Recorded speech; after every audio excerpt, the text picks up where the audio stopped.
Most bankers aren't ready to help you until after their third cup of coffee. But with Central National Bank's after-hours service, you don't have to wait for the bank lobby to open to get help. You can contact us from 6 to 8:30 in the morning or from 5 to 10 in the evening, and we'll connect you to a real, live, local person who can answer questions and fix problems 7 days a week. Bank different. Bank Central. Central National Bank. Member FDIC.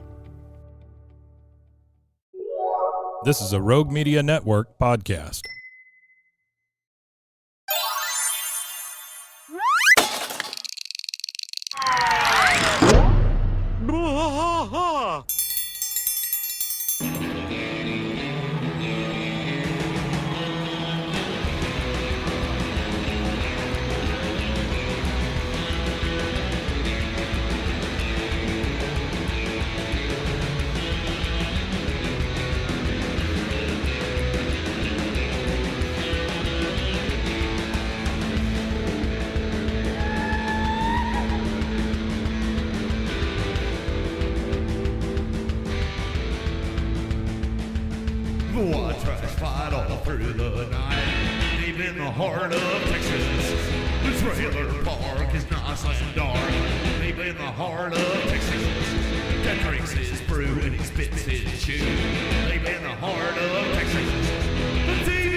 Hey, everybody. Welcome to King of the Hill podcast. I'm Mike. And I'm Rusty. Rusty, been a long time.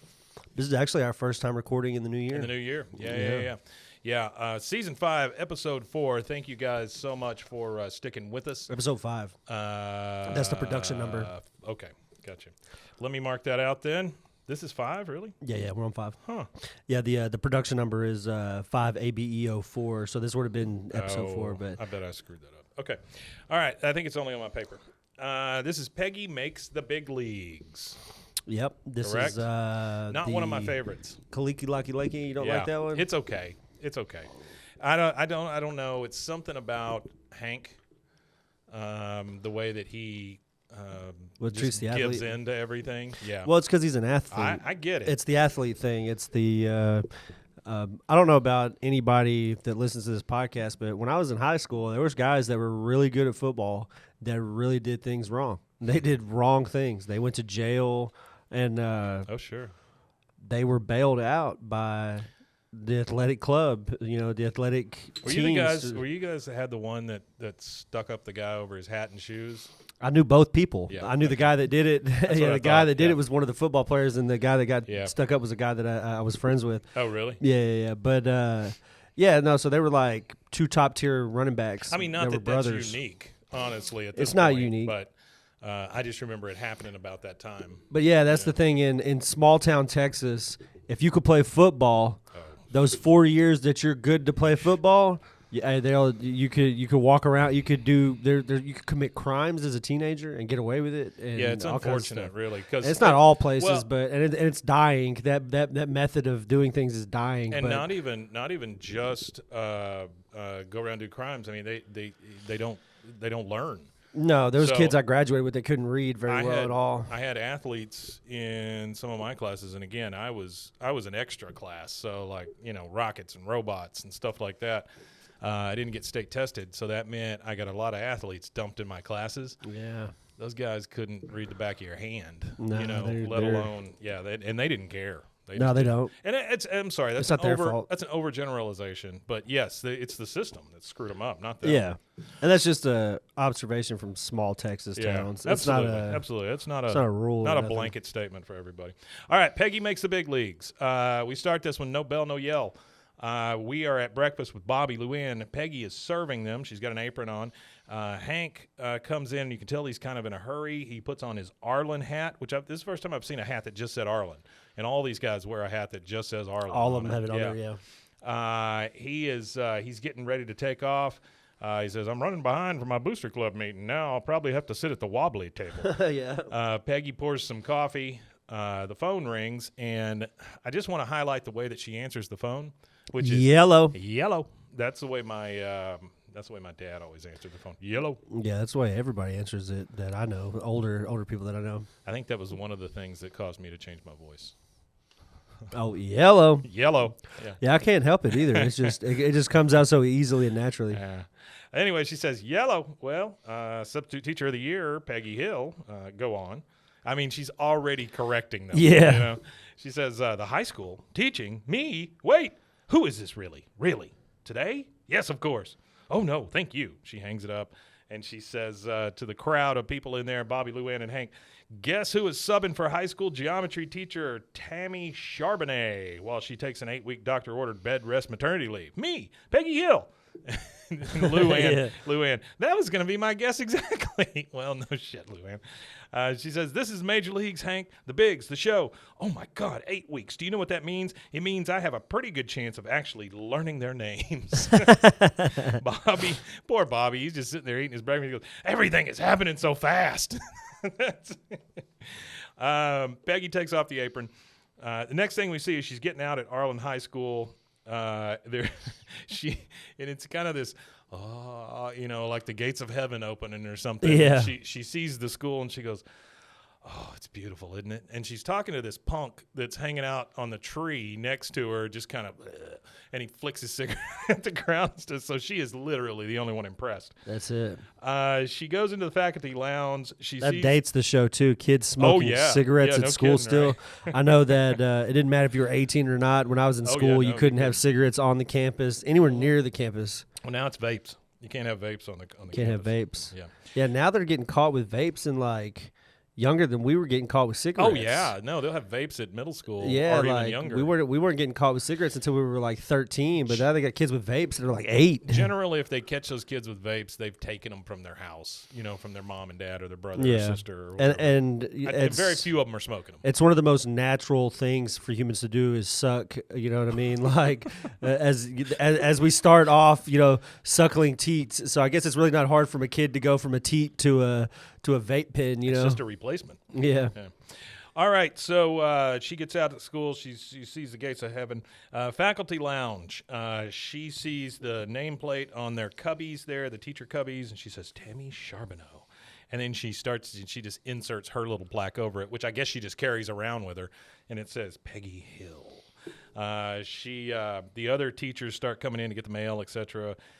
She sees Miriam, another teacher of hers, and she goes, oh, I have followed your career with such Miriam says that to her. I have followed your career with such interest. Peggy says, I'm sorry. I screwed that way up. Miriam comes in. Peggy looks at her and goes, oh, Miriam, I have followed your career with such interest. The lady says, 17 years teaching high school, Espanol. You've never once gotten sick. If you have gotten sick, you've never called in sick. Either way, I am subbing geometry. Miriam says, well, bienvenidas, Arlen High. Yeah. Peggy looks at her and goes, oh, my, what lovely spectacles, because they basically have the same glasses on. Yeah. They kind of look like the same person. They both laugh and adjust their glasses, and Miriam says, the better to see promising new talent with. So Peggy's in hog heaven because somebody has noticed her. She likes being, notice me, senpai, notice me. Almighty. She's got to be noticed. Yeah.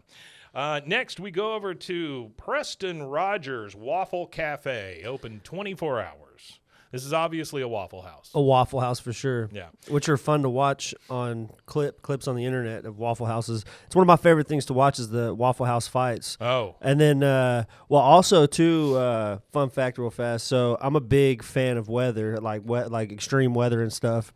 There is a. That's a weird thing. It to is. Say. It's I'm a hobby. fan of extreme weather. It's like a hobby. I like anytime there's like a crazy weather event, I'm looking all over the internet for weather data and stuff like that. Sure. But with hurricanes, they have like a Waffle House index. Mm-hmm. So Waffle Houses are notorious. They don't close. For never closing, and if they do close due to hurricanes or anything like that, that right there is a great indicator that it's time to get the hell out of there. Well, the National Weather Services uses their database to see whether they should evacuate people or not. Yeah. Because Waffle House will shut down. Nuts. Yeah. Waffle House will completely shut down. Well, Waffle House is shutting down. You better get your people out. Do you think it's a conspiracy by big weather? to keep Waffle Houses. Yeah, I think it's a conspiracy Or about is it- big weather. Or is it a conspiracy about big scrambled egg? Big Conspiracy here. It's a waffle party. Have you ever seen a scrambled egg in a hurricane? No, I have not. No, because they close down guess if it's you too won't. bad. Yeah, Yeah, they that's close right. down. So we're at the Waffle Cafe. Preston Rogers Waffle Cafe, open 24 hours. You see the Bugabago in the front, Hank's truck out front. All the guys are in the back. This is the Rotary Club, boosters, all of those sorts of things. Little bit of everybody. I've got one question to ask you. Guest stars on this thing. The Booster Club president? Oh, Booster Club president. Yeah, if you Let's can look see. that up, because I think it's Terry Bradshaw. It is Terry Bradshaw. Okay, that's what I thought. Terry Bradshaw, Howie Long, and James Brown. All voice characters in this episode. Oh, that makes total sense. And then this is all Artie They're stuff. all Booster Club We're back folks. on Artie's. Yeah. Artie's back on track Hey, with Artie. facts. He's probably backlogged as long as we've been down here. Miriam Caney is voiced by Natalie Cannerday. Okay. No clue who that is, honestly. No, I don't either. Amy Hill, I know who she is. She's the one that voices Miss Kalikiali. Who's Amy Hill? Amy Hill did. She's a comedian? She's a voice actor. Oh, okay. She's done. She's stand up though. She does stand up too. Yeah, Okay. she is stand up. That's what I thought. She was on All American Girl. Oh, okay. Young Hee Kim on All American Girl, the grandma. Oh, okay. Oh, You yeah, ever seen yeah, that movie? yeah. I know what you're talking That was about. her Yeah. on there. Okay. But she also was in Lilo and Stitch. She did Miss Hasagawa, some character on Lilo and Stitch. Sure. She did too, but she's got a bunch of a bunch of credits. Max Keeble's Big Moves. So you'll see these. That's got to be okay. I just got to. She's an Asian lady. Yeah. But her name was Miss Rangoon in Max Keeble's Big Move. That's terrible. That was is a awful TV show, name. right? That was Max Keeble's Big Move? No, it was a movie. Oh, it was a movie. It was a movie. Okay. All right. Yeah, because she was I in can't like ever keep cheaper. those. She was Sue in 50 First Dates too, Oh, okay. which is the I can't keep all of the kids' first date diary shows all straight. There's so No, she many. did a lot of TV shows. Seinfeld. She did a Seinfeld episode. You'll see this in a lot of restaurants, especially here in Texas. Like you go in early in the morning, the Booster Club will have taken over the back room or something. Yeah. They're having a big meeting or whatever. So that's what's going on here, and we've got the Booster Club / Rotary Club / whatever the hell they are. And they're in the back. Now, on the TV, you got all these guys sitting around in Arlen hats watching the highlights of high school football. And on TV, you get that same announcer, which is obviously the guy that plays Dale. I mean, it's obviously him doing the voices for it. He goes, number 33, David Kaligiali, the Flying Hawaiian. He says, aloha to the end zone and aloha to the Temple Tigers. It's not the mascot in Temple. Yeah. It means both hello and goodbye. My wife is Polynesian. What He is says. Temple's mascot? They are the Temple Wildcats. Yeah. Wildcats. Arlen High is unstoppable. And then the Booster Club president, which obviously is Terry Bradshaw, because he looks just like him in the cartoon, takes his hat off, he's bald. Says, first order of Booster Club business. How's the programs coming for next week's game, Terrell? Terrell speaks up, another one of the guys, and I don't know if that's Howie Long. Or, Yep. Okay. He says, as you all know, the money from the programs help pay for the cheerleader shoes. I don't know why that's so funny to me. Every business owner here has taken out ad space in this week's program except for Dale Gribble of Dale's Dead Bug. Dale's over there on the side not even really paying attention. He's just squirting syrup on his waffles. Yeah. He goes, my secretary messed up again? She is so fired. Yeah, okay, Dale. I got Everybody knows you're making this shit up. I got a couple of facts. Yeah, go for it. Real fast. Okay, so the Flying Hawaiian moniker. Yeah. There's other athletes that's been used for. Sure. So there was an MLB. There was a baseball player called Shane Victorino. He was the Flying Hawaiian? They called him the Flying Hawaiian. Yeah. There was a Supercross rider called Clifford Adoptatante. That one say makes his more name. sense to me. He was called the Flying Hawaiian. When do you And fly in then, baseball? You know what I'm saying? Yeah, I don't know. I mean, unless they're talking about fly balls, maybe. Maybe that's what they're Maybe, referring yeah, to. Maybe yeah, he yeah. hit Or a lot maybe of he fly was balls or like, something, I don't know. And then they had Kakoa, the flying Hawaiian, the wrestler. Well, that makes Kakoa, total however you sense. say his name. Yeah, off the ring. Kakoa, the flying Hawaiian. Off the turnbuckle. And then the next quick fact I had real quick is aloha. It means the essence of being love, peace, compassion, and a mutual understanding of respect. You're either greeting someone and expressing this to them, or you're leaving someone wishing it upon them going forward. Yeah. So it doesn't mean hello or goodbye. It means peace be with you as you enter, or peace be with you as you go. And Artie, the guy that does our facts, he spent quite a bit of time in Hawaii. Oh, you know, that's so right. I it's, forgot about that. So the Hawaii thing is My wife is kind of close to him. Polynesian. Yeah. Terrell says everybody's taking out thing. Dale says my secretary messed up. Now we're inside Arlen High, and we see a big old kid in a cowboy hat and a leather jacket walking down the hall, and you just kind of, you know, it's that. Here comes this big impressive dude walking down the hall. Jock. Now we look inside the classroom where Peggy is. She's in front of the chalkboard, and she's drawing a big circle on the board. And she goes, and the man walked around the world and said to the king, "Sir, I come from France. Sir, come France." He get it? No, these kids don't give a shit. That's an awful way to teach circumference, It is a terrible I way to have teach never, it. ever heard of that. Yeah, that's terrible. David walks in. Again, in his leather jacket and his cowboy hat, he comes in like he owns the place, and he kind of looks at a couple. Hey, dude, looks like a 45-year-old man walking in the classroom. Does. So he looks very like old, way older than everybody in there. Peggy notices him and goes, "Oh, and you must be David Kaliki Ali." He goes, "Yep, I guess you might have heard of me. Hey, how's it going?" Brendan Fraser. Oh, is it really? It's Brendan Fraser's voice. He's a smug turd. Back then too, not he was. Really. I'm well, not back saying then, Brendan Fraser's this is smug Brendan turd. Fraser from like Bedazzled and stuff like Yeah. that, or what was it Mummy. called, Bedazzled and This Mummy? is about the Mummy, right? About that time. About that time, and then that movie he did with Elizabeth, what's her name? The British, the really beautiful. She played the devil. And it's Bedazzled. Is that what it's called? There was Bedazzled. There was Cool World. That's not the devil one, but Bedazzled is the devil. The devil Yeah. one. I like that one. Yeah. Peggy goes, yes, when he asks how's it going. She goes, you're the person who did not answer present when I took roll 28 minutes ago. Okay, I see from Miss Charbonneau's notes that you have all have some homework due. Oh, so I'll start with you, David. David looks at her and goes, I didn't do it. I'll take a C or a B or whatever. I'm not going to tell you how to do your job. He pulls over a desk, kicks his feet up on it, and turns his hat down to just go to sleep. Taking a So nap. now you know how he's been treated this entire time, right? And Peggy looks a little confused. Next, we see in the cafetorium later, Peggy is coming in with her tray. She sees the table where Miriam, the lady with the same glasses, is sitting. Miriam says, Peggy, hurry up and sit down before the PE coaches get here. It gets in your clothes. So she's talking about the stink of the PE guys. She goes, so how's your day going? Peggy says, glorious. Although, can I ask you if you have a student named David Kaliki Ali? She goes, oh, the flying Hawaiian. He runs 40 and 4.5. Peggy, not impressed, goes, yes. Anyway, I checked David's records, and he has a B-plus average overall, but he seems to have trouble applying himself in geometry. One of the other teachers, Marlon Atwater, assistant drivers, Ed Health. Peggy, David is a star fullback. He doesn't have a lot of time to study, so we cut him some slack. Peggy says, well, at Tom Landry Middle School, we would never think of extending special privileges to the athletes. Marlon says, Peggy, this isn't middle school. This is real life. We got college football scouts at our games. They're not coming to watch David draw a triangle. Miriam says, don't worry, Peggy. David Kaliki Ali is unteachable anyway. And pause real quick. That is the worst thing to tell her. Unteachable? Yeah. The worst thing to say. What's the worst thing to say about a kid, number one? Well, that's a whole nother part of it. But for Peggy specifically, it's a challenge. Telling something to Peggy that something is impossible.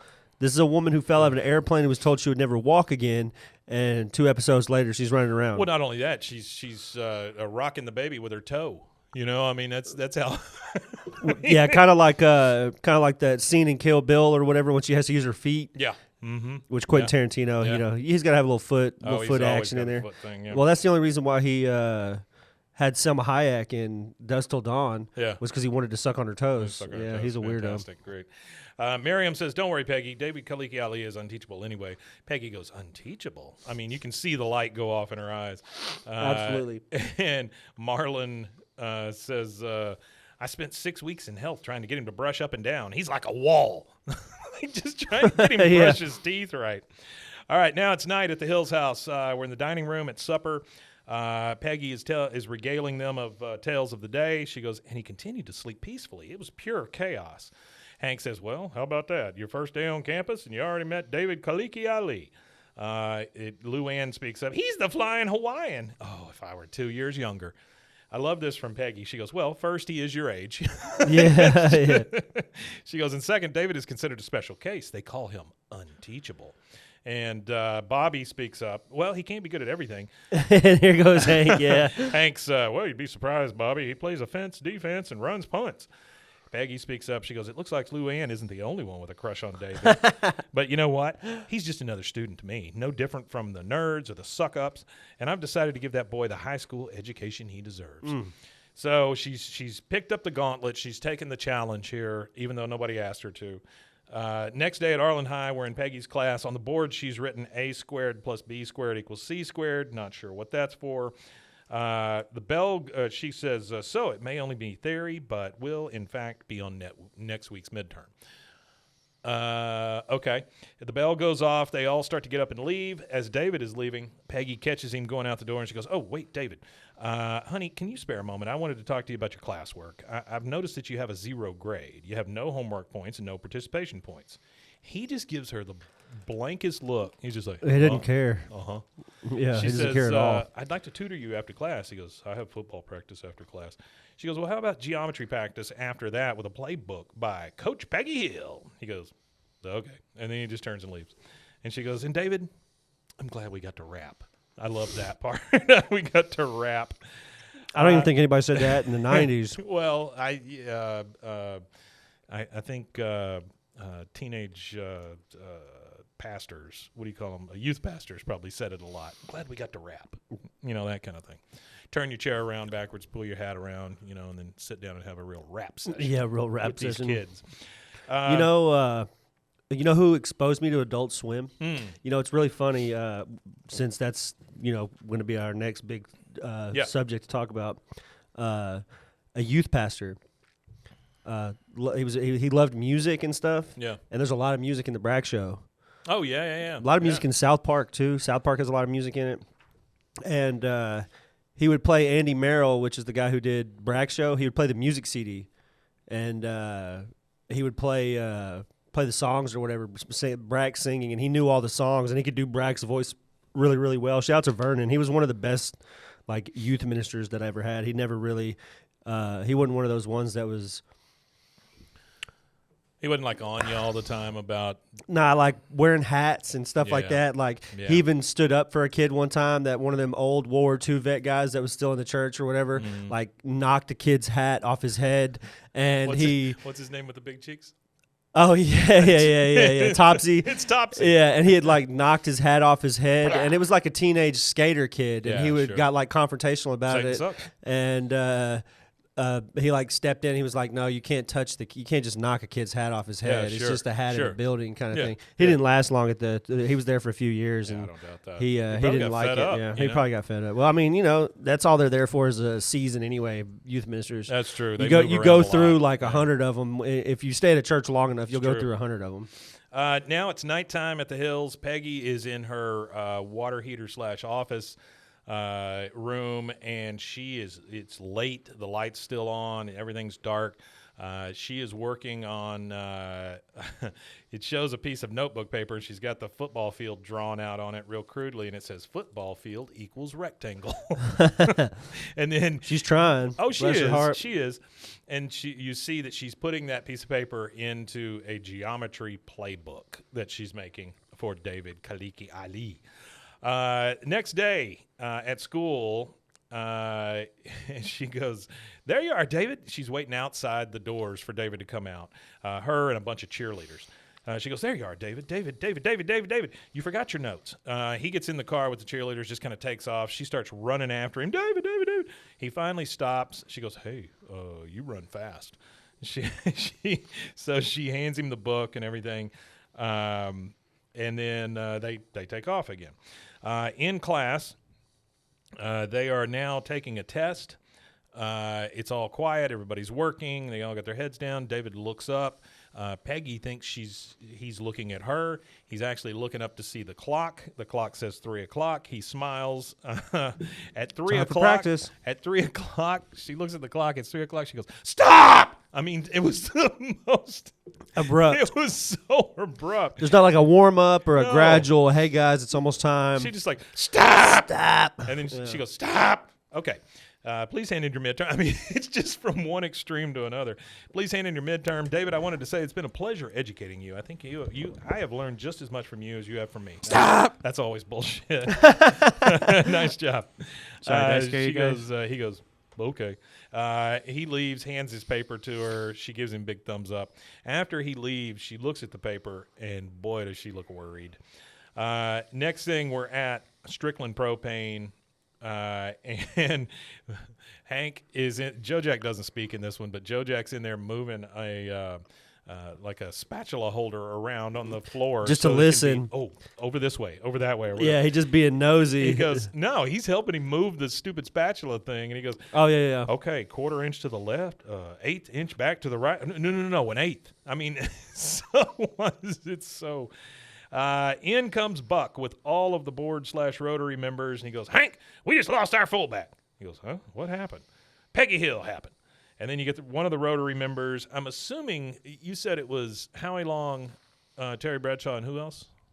James Brown. James I think Brown. this is James Brown. He goes, "No class, no play. She flunked David. Now he's out for 3 weeks academic suspension. Do you know what happens in 3 weeks? San Marcos, Belton, McMainerberry, Hank." Which this again, this particular sentence here, the San Marcos and Belton, that really helps with geography again. It does. Yep. It really puts it into Central Texas Sure. again, because Belton and San Marcos, for those of you that don't know, are on the same interstate corridor within an hour and a half of each other. Well, just probably less than an wonder- hour and a half. I wonder what A rating they were at the time, like 5A, 4A, that kind of thing. Belton in that time frame was probably a 4A, big 4A, because they're a 5A now, right? Are they? I think I Belton's a was big thinking Belton was a 5A. 3A, but it doesn't matter either way. Yeah, San Marcos, I think, is a little smaller. Yeah, San Marcos is definitely a little smaller, but I think that Belton is bigger now because it's built up a lot in the McMainerberry last 10, 15 doesn't years. actually exist. Yeah, McMainerberry is not a He real says, town. McMainerberry, Hank. And he goes, no, hold on. I'm sure it was just an accident. The other Rotary member, he goes, "No, Hank, this is an accident." He just pushes over the spatula holder like it's just some sort of threat Yeah, to it's Hank. like, And he yeah. goes, Buck says, "Now you got 2 messes to clean up," and they just leave. Yeah, well, with the no pass, no play thing too. So the way that works, for those of you that don't know, in the state of Texas, there is no 3-week academic suspension. If somehow miraculously at Friday before the end of business day for school, your F turns into an A for whatever class you're failing, you could suit up and play that Friday night. There is no like suspension period or nothing. As soon as you get that grade to an acceptable level for passing, you're good to go. None of these kids gave a crap until it was time to play. And then I would get coaches and students and everybody coming to me, "Hey, is there any way I can make up some work?" No, you should have done it to begin with. Yep. I'm not letting you make up art. You got to be kidding me. Come Yeah, on. you can't That's the make up easiest an thing in art the world. grade, Trace yeah. your damn hand. You can't. Well, I was always surprised that they never modified the rules for that to where it's just academic classes. Yeah. But it was extracurriculars too. So It's there all were, of it. Yeah, if there, you're there not was passing, you're not kids. passing. There was kids that I was going to school with that would be failing, like you said, like an art class or failing choir or The only reason home I would- ec or something like that. The only reason I would have ever failed a kid in art class is that they just refused to do it. That was it. Yeah. You know, other Because than that, art is subjective, so as long Well- as you're putting something on a piece of paper. art is subjective to a certain extent, but Yeah. there were projects. So, like, I Yeah. remember when I went to this one school district, I was teaching both high school and middle school, and one of the things you get real tired of as an art teacher is kids drawing anime figures, because they draw them over and over and over, and they get real good at the face, but the rest of the body and the hands and the feet, they all suck. Like All they awful. always have them with their hands in their pockets because they can't draw hands. And so the first project we did was learn to draw a hand, and it was always a bunch of circles and all this stuff. Anyway, I showed them how to do that. But if these kids just refuse to do it, what am I going to make that up with? Well, it was like A foot? talking with Elliot Cowan whenever we were doing the podcast with F. he was saying the same thing because he's teaching in New York State. Yeah. And he was talking about all these kids come in, and they'll all talk about like something super specific, and it's always anime. It's always. Oh yeah. I mean, I think that's what it's a gateway for a lot of kids. Well, I have into animating. Is anime is just I say unfortunate because I'm not a huge anime fan, but it's like an unfortunate like part of animation. Is anime is huge to people who love to draw. It is, and I understand because there's so much of it, right? I get it. So much of it, and like I said, the older I've gotten and the more I've consumed now as an adult that I refused to watch as a kid. It's actually really good. Like Death Note was a really, really good series. A lot of them are the great. animation is, you could tell that the people that are doing that work really care about their craft. I would stop hard in making fun of their anime or talking bad about it because that's just instantly going to turn them off. But I would say, listen, you got to learn to draw other things. Round out your portfolio here. Let's learn to draw some smaller eyes, not giant ones, or whatever. Big anime eyes. Not everybody has a foxtail, kid. So. Yeah, not everybody is a triple GF size tits either. That's right. I was going to say one thing. Yeah, go for it. Hentai is art. Oh, shut up. And with that message from Mason and the tentacle community, we're going to take our first commercial break. We'll be right back. And we're back. We were just talking pancakes in the break. Yeah, I hope pancakes. you enjoyed your breakfast this morning, kids. Yeah, I hope you did. Mine was fantastic. My wife made these big Dutch pancake things that get a little crispy on the edges and stuff like that. I had 2 pieces of toast. Oh, there you go. Same thing. I just bought some Kerrygold butter for my next piece of toast. We had some Kerrygold at Christmas. It's really good. It's amazing the difference in color. Difference in color, difference in taste too is insane. The one with canola oil is probably the best one, I think. What's up, Mason? Oh, I had a bowl of nails for breakfast. Wonderful. Yeah, with no milk. Are those metal nails or fingernails? I'll let you decide. Yeah.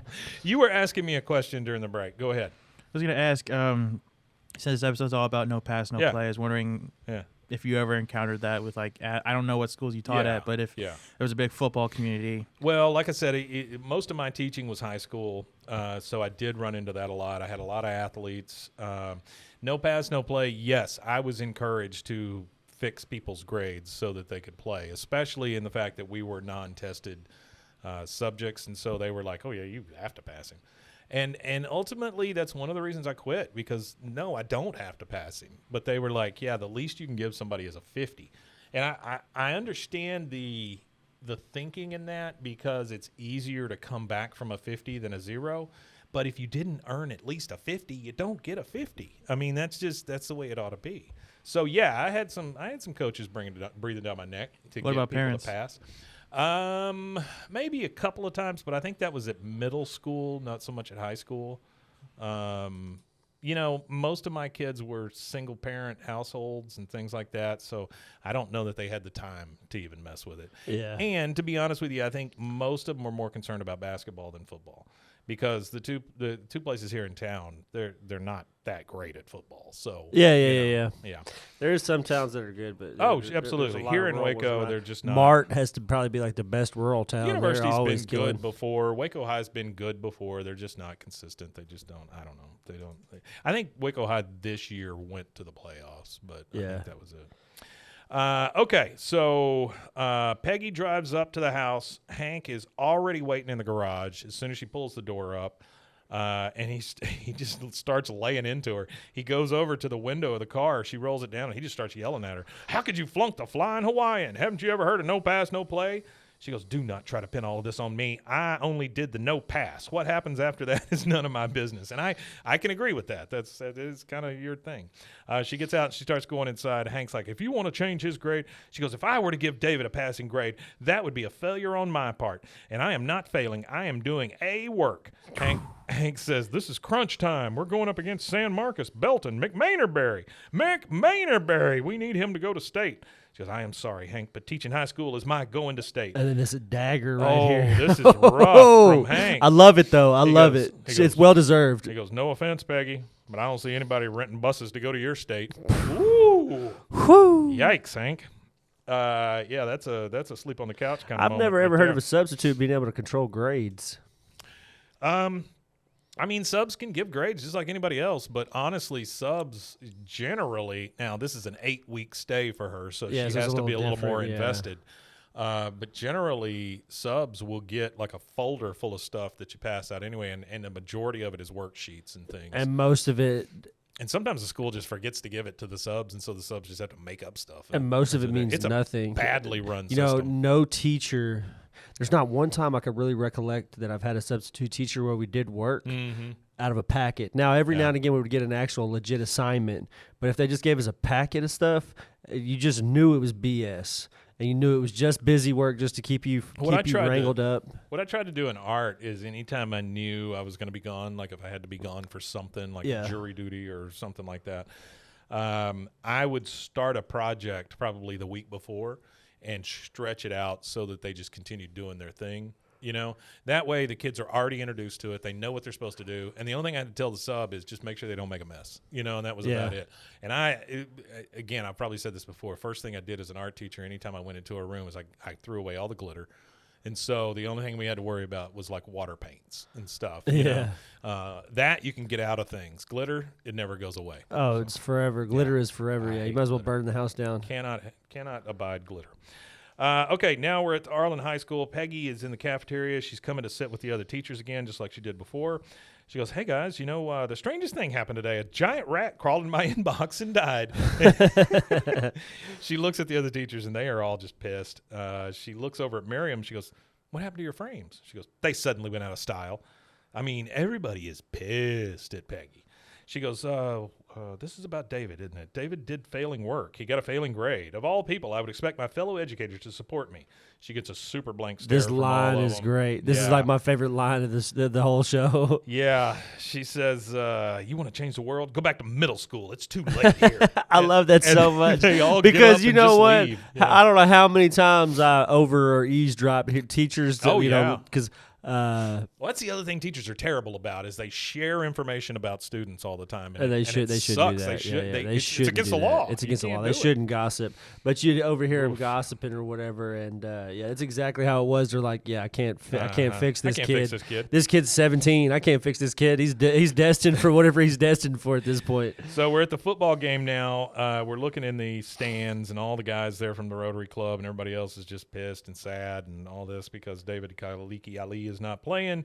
And over the PA announcer you hear, and a third fumble from senior Charles McCracken, who was named Allen Scholar Athlete of the Year. He's all yours, Princeton. I mean, it's just so depressing. Yours, all right, so now Scholar Athlete of the Year. He's all yours, Princeton. That's terrible. We're now back at the Waffle Cafe. The boosters are in the back. And the main guy, I wrote down, main guy who looks like Terry Bradshaw. He goes, all right, we can absorb this loss, and it wasn't a conference game, and we'll probably squeak by next week because Belton's still reeling from that drug bust. That's very true. Yes, it's on brand. And then it's McManerberry. There's not a single addict on that mother-loving team. Dickie, there's got to be something in those law books of yours. Look under the loophole. Dickie says, what if we got him a work study like I had at the print shop my junior year? The other board members, David drops Mrs. Hill's class, takes a work study at Terrell's print shop. And Terrell says, hey, look, I got Billy breathing down my neck as it is. I don't need another punk in there making me look bad. Buck speaks up. He goes, I volunteer Strickland Propane to jump through this little loophole. Now David can work for me till the Swallows get back from Capistrami. Capistrami. That's not the way you say it. That is not how you say it. Hank, can you slap together a makeup midterm? Hank says, I'll do it quickly, but it won't be slapped together. Well, I understand that about Hank and Peggy both. They're never slapping anything together. Never.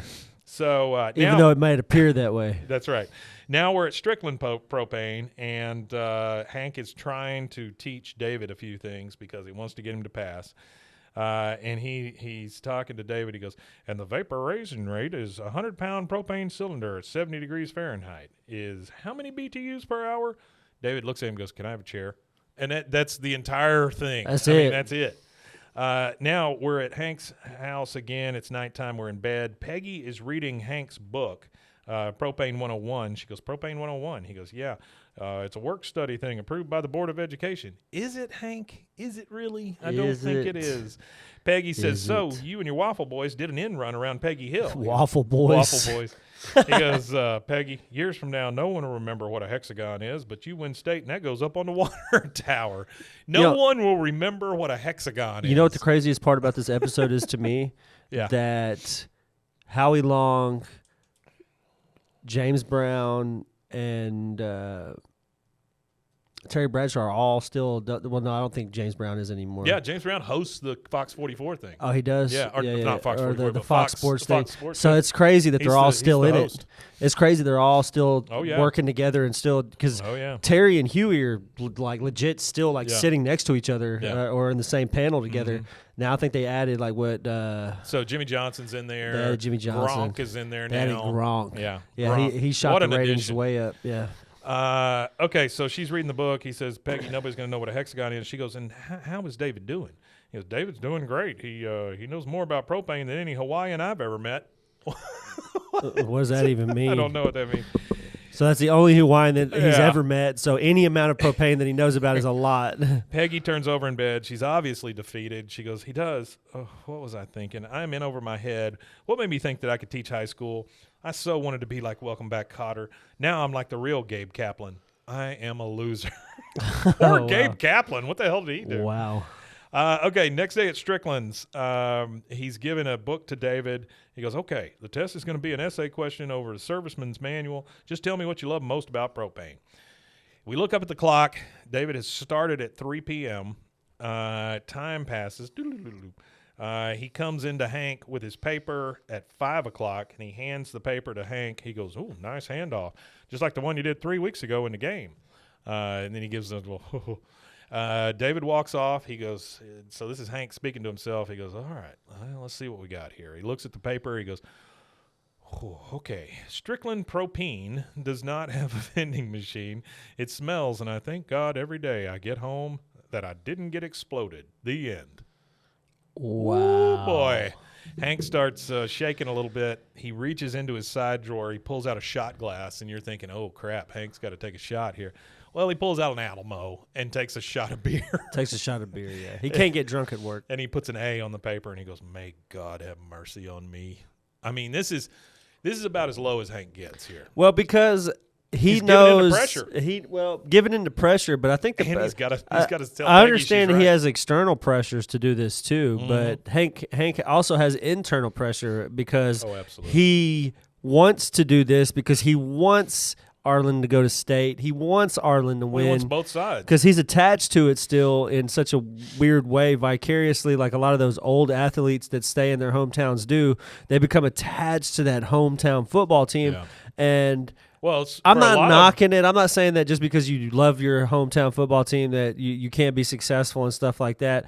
But just a few of the guys that I've seen that not even people from my generation of football, people who were like played football 20 years before I ever got to high school, that still to this day in their 70s go to these football games and do athletic boosters and support these kids, because if they didn't have those groups of people doing that, they wouldn't. I just think they it's probably weird. Wouldn't have any athletic boosters. But I just think it's weird if you don't have a kid on the football team. If you go see these football games, it's just odd. Or some attachment to the school, like if you're a teacher or administrator or something like that that still goes and supports your school. That's one thing. A lot of them have to. But I really think it's weird. I don't know.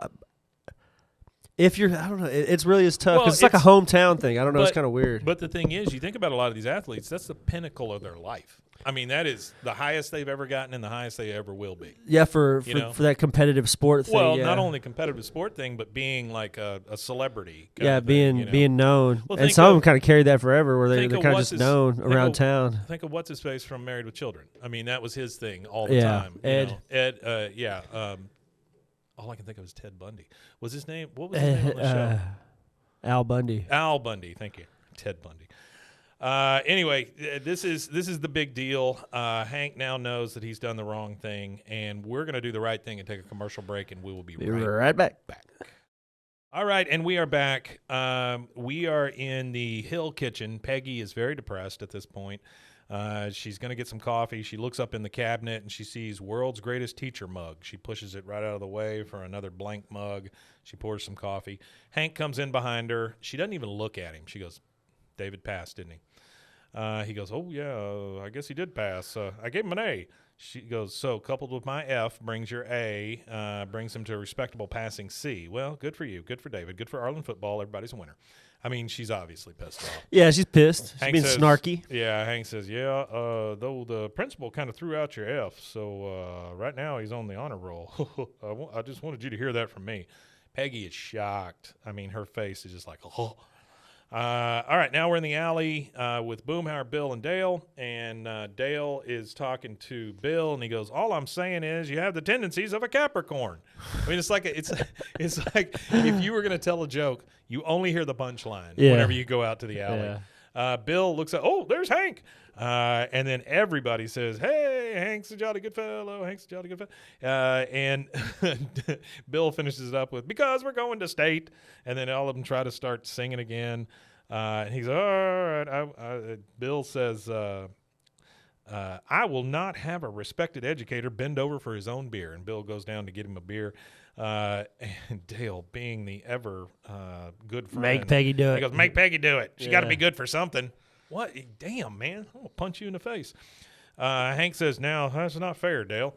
Peggy did the best she could. And Dale says, which was crappy. God almighty. That's just rough to a guy That's about terribly his wife. rough. That's really rough. Jeez. For a guy who's been cheated on by his wife No for kidding, right? 20-plus years, yeah. No kidding. All right, next thing we see is Peggy's in the kitchen. She's on the phone. And she says, so I'm afraid I'll have to take an emergency medical leave. Well, I have diagnosed myself as having the early stages of single-digit carpal tunnel syndrome, or as I call it, chalk finger. Chalk finger. Hank comes in. He hangs up the phone while she's still on it. He goes, David failed that test. His essay made me want to vomit, which I did, but I gave him an A just to get us to state. Peggy goes, Hank Hill, I am speechless. I literally have nothing to say. Not one word. Nada. Zilch. Zero. I don't know what you're waiting for. She just keeps going. Now we're back at the Waffle Cafe. Everybody cheers when Hank comes in. They go, all right, get this beautiful human being some waffles, says Terry Bradshaw. The other guy says, yeah, way to go, Hank. And then Peggy comes in. They all just, boo, get her out of here, get her out of here. Hank says, David Kaliki Ali received an A on his propane exam. Everybody's just like, all right, yeah. And he goes, but he deserved an F. And they go, long live Hank Will. He goes, now my wife, Peggy. And they just, boo, boo. They just freaking hate Peggy. He goes, sure. A week ago, I would have been booing my wife right along with the rest of you guys. And Dale goes, you were, Hank. Jesus. He goes, yeah, but what I realized is that she was right all along. Peggy looks very pleased when he says this. He goes, it's time to ground the flying Hawaiian. I'm giving him an F. Buck stands up and he goes, it's too late. I already turned the sign-off sheet in the grade. David is in. He goes, sir, did you read that essay? He goes, it's a classic. I thank God every day I didn't get exploded. It really gets to you. And then Peggy comes up and she goes, excuse me, but I cannot let you ruin that boy's life. I think there might be people who would be interested in the fact that David is being deprived of an education, such as his mother and the school board and the Secretary of Education. Terry Bradshaw guy says, whoa, look at it right here. Wait a minute. Look, we don't want to go dragging the boy's mother into this. I'm sure we could work something out. He squirts some whipped cream on some waffles and pushes them over to Peggy, and he's like, yeah. Peggy says, you may keep your creamy bribe. We are going to his mother, and we are going to tell on you. And then they both leave. Creamy bribe. Have you ever been offered a creamy bribe? A creamy bribe. Yeah. Does a Cadbury's creme count? I'm sure somebody's cream. I'm sure somebody's bribed me with the cream egg before. They're big. They're a big popular English treat. They are. Now we're at David's house. Peggy and Hank are going there. We see the front yard first. There's a big football-shaped sign like you see around here a lot. I really hate when people describe their mashed potatoes as creamy. Oh, yeah? I like creamy consistency mashed potatoes, but I hate it when people are like, oh, yeah, I have some really creamy mashed potatoes for a side. Yeah, I'm like, no, I don't really like that. I don't really like moist. So there's a big football-shaped sign in their front yard. It says, welcome back, David, Kaliki Ali, number 33, shaped like a football, got streamers all over it. It's sitting in the yard. And then you see Peggy and Hank inside the house talking to David's mother. Peggy says, the Booster Club is cheating David out of an education. What's worse is David is cheating himself. and his mom says, I'd like to show you something. She opens David's door. You see very small, like a kid's room. You see a chalkboard with letters backwards and stuff, primary books, blocks, those magnetic letters all over the place. And she goes, David is learning disabled. He studies every day as soon as he gets home from practice until he falls asleep every night. I usually come in and find him slumped over his desk using that playbook you made him as a pillow. He's a good boy. He just has trouble retaining anything. He deserves an A for effort, though. Peggy says, oh, well, no wonder I couldn't reach him. All right, Peggy. She goes, sports is all God gave David, and it's the only way he'll get to college. Hank says, well, then we're sorry to have disturbed you, Mrs. Kaliki Ali. They leave. She sits on the bed. She's got her head kind of hanging down, and then she says to herself, and the Oscar goes to me. And she says, come out, fellas. And all the Rotary Club guys come out of the closet. Buck says, we smoked them good. Bought it hook, line, and sinker. Thank you to Mrs. K.A. David comes into the room. He doesn't know anything about this, right? They're just doing this, and David says, hey, what's all this crap? Where's all my swanks? What does he mean by that? Oh, Hillary Swank? No, Swank is, here we go. It's an adult or pornographic magazine published in the U.S. It was first launched by Victor Fox of Fox Comics in 1941 as a men's lifestyle and pinup magazine in the style of Esquire. It was relaunched in 1954 by Martin Goodman, founder of Marvel, and ran a spicy adventure suspense fiction by the likes of Ian Fleming, Graham Greene, Norman Mailer, and Arthur C. Clarke. In 1993, the magazine was bought by the Magma Publishing Group, which turned it into a magazine that features hardcore sex, sex toys, lesbian sex, and heterosexual intercourse. It was the Magma Publishing Group was bought by 1-800-PHONE-SEX in 2015. Wonderful. It almost sounds like a joke. It does. Artie, is this a joke? No, I don't think so. It's probably true. So he wants to know where his swanks are. The Terry Bradshaw guy says, we kept you in the game, stud.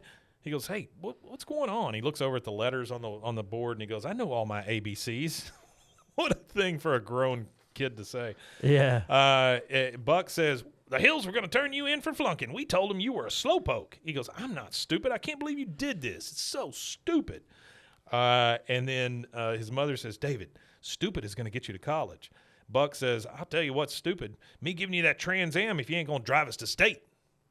Well, yeah, shit, whoa. Damn. Yeah, it's pulling the Trans Am. All right, now we're at Arlen High School. Peggy pulls out her little name plaque. She's kind of looking it over. David comes into the teacher's lounge. He goes, hey, Mrs. Hill.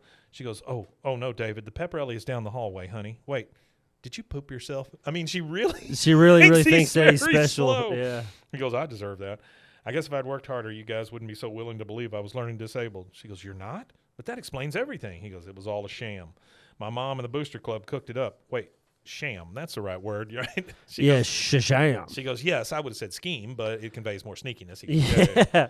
Well, I've been thinking about this no pass, no play stuff, and if I don't pass, then I should no play. She goes, really? He goes, I probably should have something to fall back on anyway. I mean, the odds of me not making pro are what, 50-50? No, they're a lot smaller than that, David. He goes, so what do you say you teach me geometry before the game? She goes, Can I say one thing, Mike? Yeah. I've always argued, I mean, he's not technically wrong because it is either he does or he doesn't. So it is kind of 50-50. Well, that's true, I guess, yeah. I mean, not really. I'm just fucking around. No, I get what you're saying, yeah. Yeah. She goes, I am so proud of you, David, but I couldn't even teach Albert Einstein all geometry in an afternoon, even if that meant Einstein's team couldn't go to state.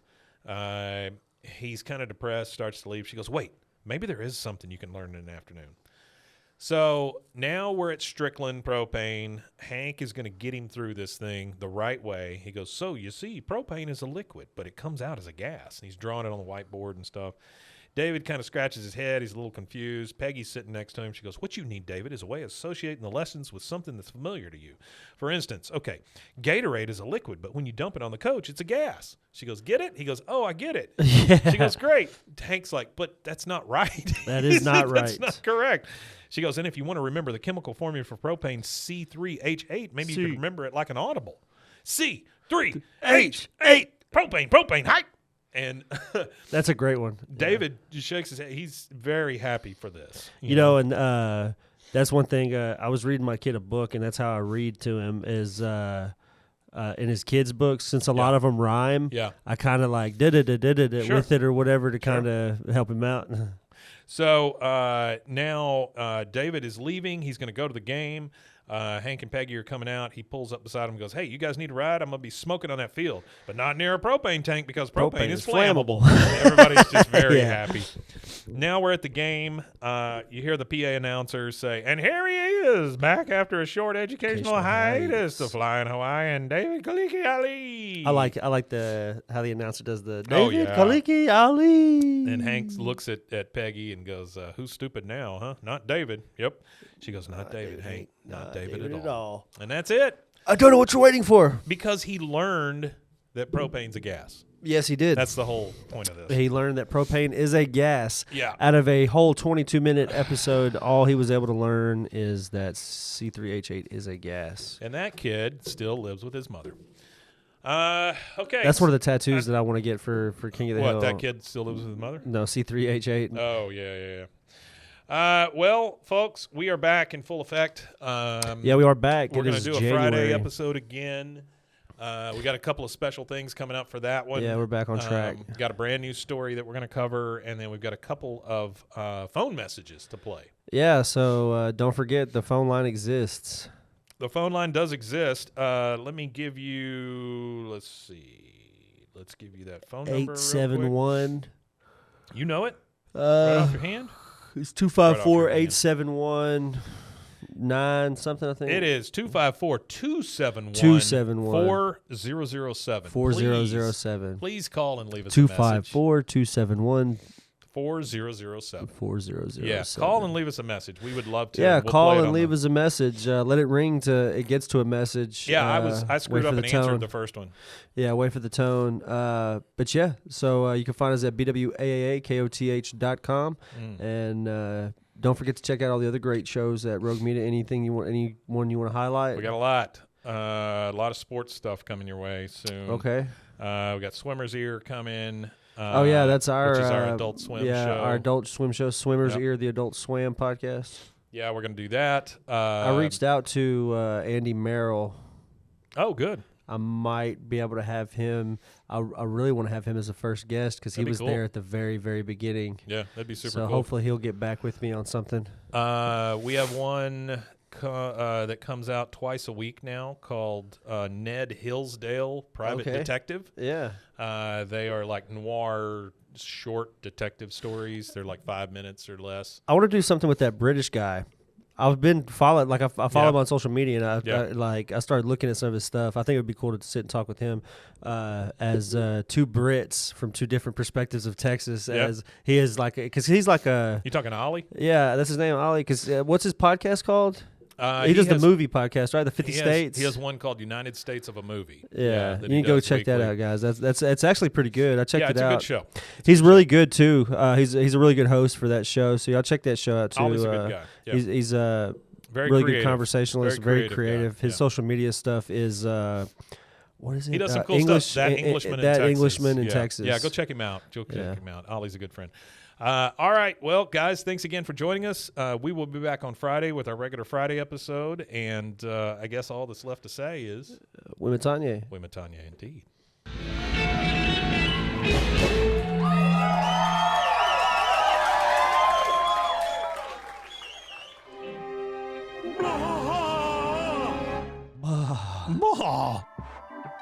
This has been a Rogue Media Network production.